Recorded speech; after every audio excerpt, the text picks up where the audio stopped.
Hello, everybody, and welcome to another episode of Flashback to the Track. My name is Mark, or on social media, well, just Twitter, actually. You can find me at FactsNASCAR. I am not joined by my good friend James this episode. It's just a quick interview, so I just jumped on Skype myself and knocked this one out. The interview today is with my good buddy Jeb Burton, who's currently a NASCAR Xfinity Series driver. He drives for JR Motorsports in the number 8 car. He has 11 races this year. Just knocked one out at Daytona, had a really good race, won it the first stage of the year. Led the most laps. Unfortunately, he was taken out in a wreck that was not of his doing, but ran super strong. Really hoping he can go full-time one day. And we just sort of chatted about, what's going on with him this year, what went on last year. Really initially wanted to sit down with him to interview him for a series we want to start called Strange Starters, where we talk to guys about times they drove a weird car, things like that. But it kind of just morphed into a chat about, what's going on with him, his TV show, things like that. So hopefully you enjoy this interview with Jeb Burton. Again, just like in the Wilkins one, I didn't do an intro like you're supposed to. You're supposed to get him on the phone and be like, hey, Jeb, I'm just going to do a quick intro here. Like, hey, Jeb, how's it going? Oh, thanks for calling the podcast. We didn't do that. So it just kind of starts with us chatting. It's about 15 minutes. And yeah, it's just kind of us chatting about stuff. So hopefully you enjoy it. If you haven't already subscribed to our podcast, subscribe on your major podcast platforms and drop us a review. That's really helpful. We're also on YouTube. I upload all the podcasts to YouTube, so you can just sort of click on them there on your second screen at work or wherever you are. If you like listening on a PC, you can just sort of go on YouTube and just click play, and they're all on there. Just search Flashback to the Track, like, subscribe, and comment. But now enjoy this chat with Jeb Burton.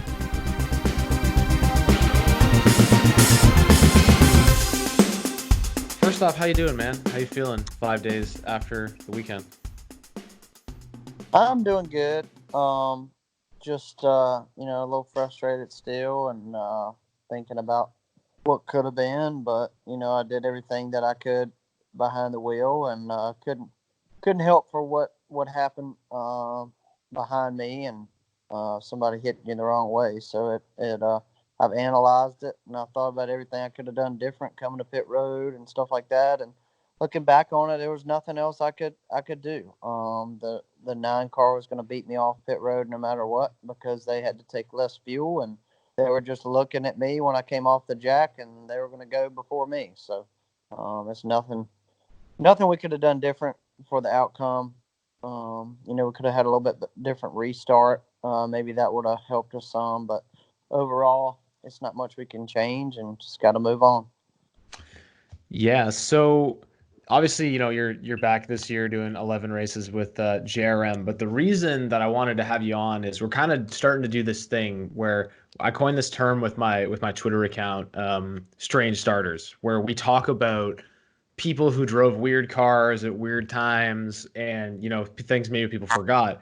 But what I wanted to ask you about was in 2015, you drove the full season for BK Racing in the Cup Series, and just kind of what that experience is like for people. Because I want to give fans an insight into what it's like when you have to drive a car that isn't very good, and you have to do it on a weekly basis because you want to stay in the sport. So how, first off, did that deal kind of come together? Because I know you were in the Truck Series, you had a lot of success in the Truck Series, and then 2014, the Thor Sport deal ends, and then you end up going to the Cup Series. So how did that all kind of happen? Yeah, so the truck stuff, we had some good success, and sponsorship went away. Nothing of my doing, just went away, and we didn't really have anything there. And then it was January, and I didn't have a ride. I didn't know what I was going to do, and BK Racing gave me the opportunity to go racing. I didn't really want to go Cup racing at that point, but I had no other opportunity, and it was going to keep me out there. And I was like, well, let's go make the most of it, go overachieve, and go do what we can. And it was tough when you're driving stuff that doesn't have the right technology and the right people. It just it's hard to compete with the big teams. It's all about people and technology and funding, and that's what it's all about. So it was definitely frustrating. I learned a lot. It definitely made me really appreciative of the opportunity that I have now. And it's been a lot of hard work to get where I'm at now, to have the races that I do. So it definitely was a learning experience, and it kept me out there, and I appreciate the opportunity. And now we're on to try to go win some races now. Yeah, so when you kind of roll into the track every week, when you know the team probably doesn't have the stuff that everyone else has, because I think the best finish you guys were able to put together that year was a 27th at Martinsville, which is one of your better racetracks. But what goes through your mind as a driver? Like, is that defeating, or do you kind of know going into it what's going to happen? Yeah, I mean, we were so our cars and stuff were so far off. I mean, me and Matt DiBenedetto were racing each other every week. That was us winning the race. Who outran who? Because I mean, I don't care who was driving. They're not going to get in a car like that and go win the race or finish inside the top 10 unless it's a restrictor plate race. Like, it's just not going to happen. It's not physically possible. It's just aerodynamics and all kind of things that go on. And if somebody has more grip than you, they're going to drive around you. So it just kind of was what it was. But me and Matt made the most out of it, and we're Matt's in a good situation now, and I'm slowly getting to a really really good situation. Hopefully, get full time soon. But we're both still out there doing stuff, and it taught us both a lot. And was that important to you? Like, you had, so the only other option you really had was to sit at home for pretty much all of 2015, if I'm not mistaken. Yeah, that would have probably been that would have been very bad for my career. It kept me out there, um, and I learned a lot, and it kept me in the race car. So, I'm glad, and I'm thankful for the opportunity, and I'm glad that I was out there doing that. So it prolonged my career for sure. And with the deal you're doing now, like, obviously you're not racing full time. You did 7 races last year, and you had some great success. You had 6 top 10s. You had a really good chance to win that race at Bristol before you guys had the issue that would actually happen on quite a few of the JRM cars. And then this year you got 11 races, but it's increasing. It looks like you're getting your way towards hopefully full time next year. But like, what is it like as a driver to not get to drive every week? It's frustrating. I'm actually watching Cup practice right now on the TV. That's all I think about. It's all I work on. I want to be at the track racing every week. It kind of, it is what it is. But at the same time, I know I can win races, and I know I can be out there doing that kind of stuff. And we're working hard, so I can race some more next year. But we got 10 more chances to win. But some of the things that are challenging is you're off for a month and then you go race. You're off for a month and then you go race. It's hard to get in a rhythm uh, and work with your team and stuff like that. Compared to somebody that's racing every single week. So those are just kind of the things that you deal with. So I wanted to ask you about your current crew chief, Taylor Moyer. So he's a really cool guy. I've met him, and what, like, you just like imagine what it was like for him last year to have to work with like what seemingly was 100 different drivers in one season in one car. And is that tough for you to come in, knowing that he just worked with another driver last week and he'll work with another one next week? Well, now it's not as bad. It's just me and Daniel, really.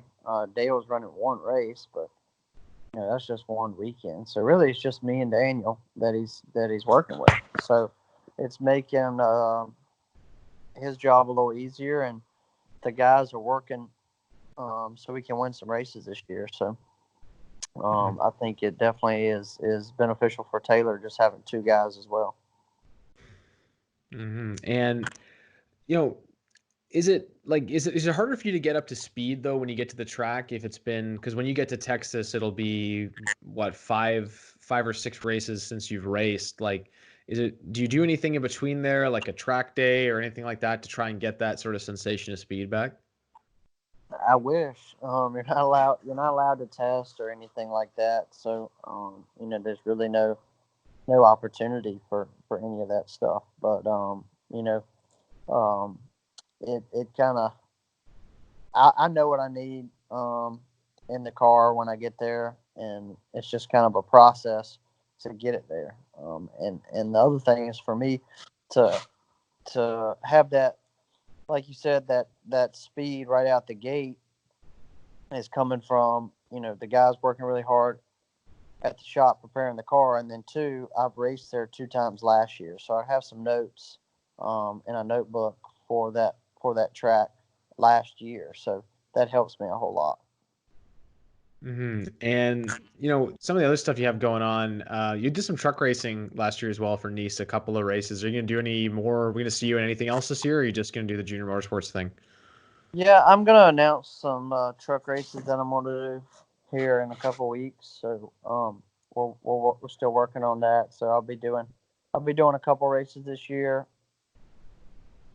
So we'll be announcing that soon. And last year we finished ninth both races. Hopefully we can improve on that a little bit. We struggled both races, to be honest, but the guys worked hard, and we just survived and finished. So we got two decent finishes, but I'm hoping this year we can get two top fives or some wins. Would be great. Yeah, and that ninth place you had at Martinsville, like that truck was pretty much a heap at the end of it, and you still managed to come home in ninth. So that was pretty incredible to watch. But what's the other stuff you have going on? I asked you about is your TV show, Crossroads with the Burtons. If you wanted to talk about that for a little bit.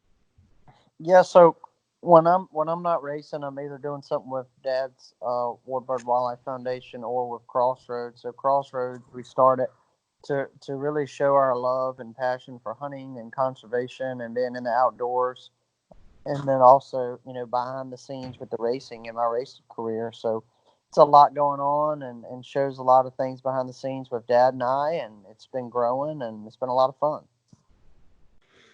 That's awesome. And the show just finished up its first season, if I'm not mistaken. Yep, it finished its first season on the Sportsman Channel, and it'll be back on in July again. So be on the lookout for that. It should be a lot of fun. We got some really cool things we're going to put on there this year, and we got some guy named Mark that videos every now and then. That's pretty decent at what he does. He's all right. He's okay, but yeah. So So, it's kind of like you're half racing, half hunting, and just kind of showing people, what it is that you guys really enjoy doing, which is hunting and racing. So. that's right. Yeah, it's definitely something totally different that nobody else is doing, and we're just excited to be doing something with the Sportsman Channel, and being out there every week with the show growing is exciting. So we got a bunch of things going from my racing career to Crossroads. We've had a fun 2019, and 2020 is going to be even better. That's awesome, man. Yeah, it looks pretty good for you, just with how strong your car was at Daytona and how good you guys looked. Running top five, led the most laps, stage win. I think there's that 8 car probably has some wins in it this season.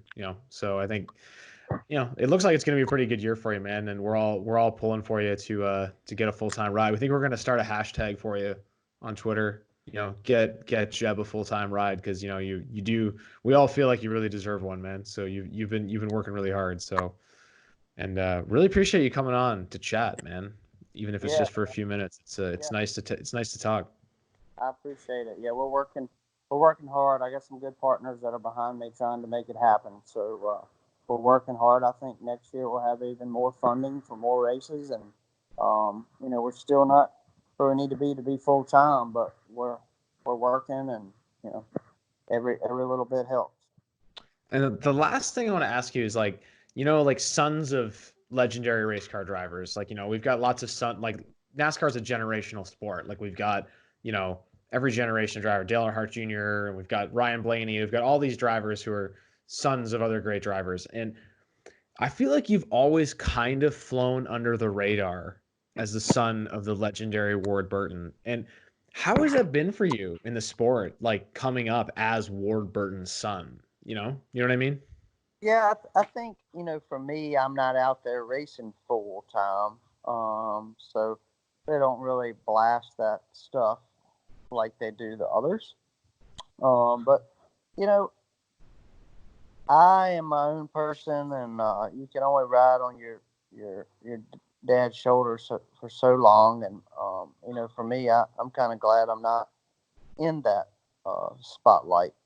To be honest, I kind of you know I'm finding my own deals and making my own things happen, and it definitely hasn't been an easy road, the racing side and the sponsorship side, but we're working at it and getting better with those things. And like I said, we got a bunch of exciting things working, and I think we'll be racing a whole lot more here soon. And is there anything else you wanna plug for your sponsors before we let you go? I think that's it, Mark. I mean, LS Tractor's been a big supporter. State Water Heaters has been a long time supporter for me. They've been with me for 12, 15 years now. I mean, they've been supporting mine for a long time, and also Alsco. So, Rocky Boots. We got a bunch of great partners on the Crossroads side and the racing side that are all trying to come up with ways to get on the racetrack more. That's awesome, man. And yeah, and congrats on getting married now. That's great, man. Thank you. I appreciate that. Yeah. Well, thanks a lot for coming on, man. Really appreciate it. And we'll let you go. And hopefully we can get your dad on here at some point. That would be awesome to talk about fun, legendary NASCAR stories. Yeah, sounds good. Yeah. All right, man. Really appreciate it. Thanks a lot. Yes, sir. Thank you, buddy. Have a good All right. weekend. You too, man. All right. Bye. Bye.